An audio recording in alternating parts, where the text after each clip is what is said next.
Добро утро на всички. Понеже днес е лошо времето, реших да кажа на всички абитуриенти, които сега им предстои бал, да не се притесняват, че времето ще е лошо, че може да вали, защото мога да ви кажа няколко много хубави факта за това, че е лошо времето и че може да вали.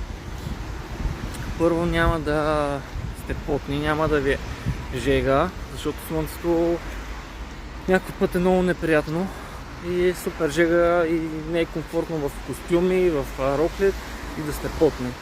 Второ, за фотографите, по мрачното време стават много по-хубави снимки, няма да блести слънце, няма да има хора с затворени очи.